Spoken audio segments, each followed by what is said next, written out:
নমস্কার বন্ধুরা, আমি নিশা রাই ক্রিয়েটিভ ওয়ার্ল্ডে আপনাদের সবাইকে স্বাগত। আজ আমি দুর্দান্ত স্বাদের পনিরের একটা রেসিপি নিয়ে চলে এসেছি। ছোট থেকে বড় সকলের কাছেই পনির বেশ জনপ্রিয়। যারা একেবারে নিরামিষ খান তাদের কাছে মাছ মাংসের পরিপূরক হলো এই পনির। চলুন আর দেরি না করে সরাসরি রেসিপিতে যাওয়া যাক। আমি এখানে 200 গ্রাম পনির কিউব করে কেটে তাতে নুন আর হলুদ দিয়ে ম্যারিনেট করে নিয়েছি। এবার কড়াইতে দিয়ে দিয়েছি পর্যাপ্ত পরিমাণে সর্ষের তেল। আপনারা চাইলে এখানে সাদা তেলও ব্যবহার করতে পারেন। তেল গরম হয়ে গেছে, এখন একে একে সমস্ত পনিরগুলো দিয়ে দেব। পনিরগুলো দিয়ে খুব একটা সময় নিয়ে ভাজার প্রয়োজন নেই। 2 থেকে 3 মিনিট হালকা ব্রাউন করে ভেজে নিলেই হবে। এখানে একটা টিপস, আপনারা পনিরগুলো ভেজে সরাসরি না রেখে দিয়ে জলে 1 চামচ চিনি মিশিয়ে তাতে পনিরগুলো রাখবেন। তাহলে দেখবেন পনিরগুলো ভাজার পরেও শক্ত হবে না। এবারে মশলা মটর পনির বানানোর জন্য একটা মশলার মিক্সচার বানিয়ে নিতে হবে। তাই আমি ওই পনির ভাজার একই তেলে দিয়ে দিয়েছি 2টো মাঝারি সাইজের পেঁয়াজ কুচি, 3 থেকে 4 কোয়া রসুন আর 1 ইঞ্চের মতন আদা। আপনারা এখানে রসুনের পরিমাণ খুব একটা বেশি ব্যবহার করতে যাবেন না। এবার সমস্ত মশলাগুলোকে নেড়েচেড়ে একটু ভেজে নেব। এবার আমি এখানে 4 থেকে 5টা সবুজ আর লাল লঙ্কা ব্যবহার করেছি। আপনারা অবশ্যই আপনাদের পছন্দ মতো ঝালটা কমিয়ে বা বাড়িয়ে দেবেন। এবার এখানে 2টো মাঝারি সাইজের টমেটো স্লাইস করে কেটে দিয়ে দিয়েছি।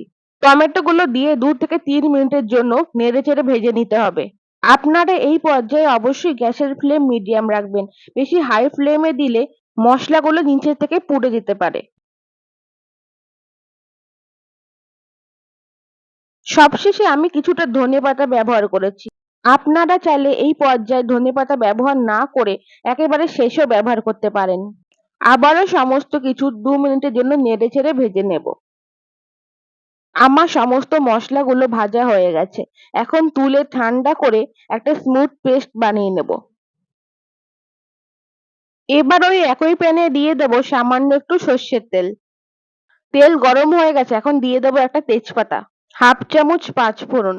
আগে যে মশলাগুলোকে ভেজে নিয়েছিলাম সেই মশলাগুলোকে ঠান্ডা করে একটা স্মুথ মিক্সচার বানিয়ে নিয়েছি। এবার কড়াইতে সেই স্মুথ মিক্সচারটা দিয়ে 2 মিনিটের মতন নেড়েচেড়ে ভালো করে কষিয়ে নিতে হবে। এবারে এই রেসিপির অন্যতম উপকরণ হলো মটরশুঁটি। আমি এখানে 100 গ্রামের মতন খোসা ছাড়ানো মটরশুঁটি দিয়ে দিলাম। এবারে ভালো করে নেড়েচেড়ে মশলার সাথে মটরশুঁটিগুলোকে কষিয়ে নিতে হবে। এই পর্যায়ে গ্যাসের ফ্লেম লো টু মিডিয়াম রাখতে হবে। যেহেতু গ্রেভির থিকনেসটা অনেকটাই বেশি, তাই নিচে থেকে পুড়ে যেতে পারে। এবারে 2 মিনিটের জন্য ঢাকা দিয়ে মশলার সাথে মটরশুঁটিগুলোকে একটু বয়েল করে নিতে হবে। 2 মিনিট পর ঢাকা খুলে আবারও ভালো করে নেড়েচেড়ে মিশিয়ে নেব। বাকি মশলাটুকু জল দিয়ে গুলে সেই জলটা এখানে দিয়ে দিলাম। এবারে গ্রেভিটা ফুটে ওঠা পর্যন্ত অপেক্ষা করতে হবে।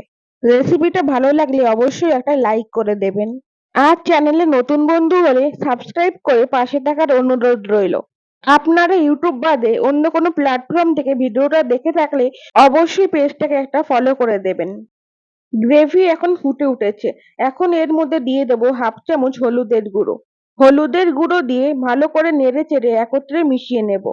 হলুদের গুঁড়োকে গ্রেভির সাথে ভালো করে মিশিয়ে নেওয়া হয়ে গেলে এর মধ্যে দিয়ে দেবো 1/2 চামচ কাসৌরি মেথি। কাসৌরি মেথি দিয়ে আবারও ভালো করে নেড়েচেড়ে মিশিয়ে নেব। অবশ্যই আপনারা সম্পূর্ণ রেসিপিটা দেখবেন আর কেমন লাগছে কমেন্ট বক্সে কমেন্ট করে জানাবেন। আপনাদের সহযোগিতা আমাকে আরো উৎসাহিত করে নতুন নতুন রেসিপি রান্না করার জন্য। এখন সমস্ত মশলাটা কষানো হয়ে গেছে আর গ্রেভি থেকে তেল ছাড়তেও শুরু করেছে। এই পর্যায়ে আগে থেকে ভেজে রাখা পনিরগুলো দিয়ে দেব। আপনারা পনির ভেজে যে চিনি জলের মধ্যে পনিরগুলো রাখবেন সেই জলটাকে ফেলে না দিয়ে রান্নায় ব্যবহার করে ফেলবেন। এবারে সমস্ত পনিরগুলোকে গ্রেভির সাথে মিশিয়ে নেব। এই পর্যায়ে খুব একটা বেশি নাড়তে যাবেন না, না হলে পনিরগুলো ভেঙে যেতে পারে। এবার আমি এখানে সামান্য জল দিয়ে গ্রেভিটা একটু পাতলা করে নিয়েছি। এবারে গ্রেভি ফুটে ওঠা পর্যন্ত অপেক্ষা করব। এখন গ্রেভি ফুটে উঠেছে, এবারে দিয়ে দেব সামান্য একটু গরম মশলা। গরম মশলার পরিমাণটা আপনারা আপনাদের আন্দাজ মতন দেবেন, কিন্তু বেশি পরিমাণে দেবেন না। এবার আমি এখানে সামান্য একটু চিনি ব্যবহার করেছি। এটা অপশনাল, আপনারা চাইলে নাও দিতে পারেন। এখন দিয়ে দেবো স্বাদ মতন নুন। নুনটা ভালো করে মিশিয়ে নিয়ে উপর থেকে দিয়ে দেব ধনেপাতা কুচি। এখন আমার রেসিপিটা প্রায় কমপ্লিট। এর স্বাদটা এতই অপূর্ব হয়েছে, রেস্টুরেন্ট থেকে কেনা নাকি বাড়িতে বানানো তার বোঝার একেবারেই উপায় নেই। আপনারাও দেরি না করে অন্তত একবার এই রেসিপিটা বাড়িতে তৈরি করে নিন। দুর্দান্ত স্বাদের পনিরের এই রেসিপিটা দিয়ে রুটি কিংবা পরোটার সাথে জাস্ট অসাধারণ লাগে।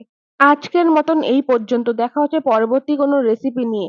ততক্ষণের জন্য সকলে ভালো থাকবেন। ধন্যবাদ।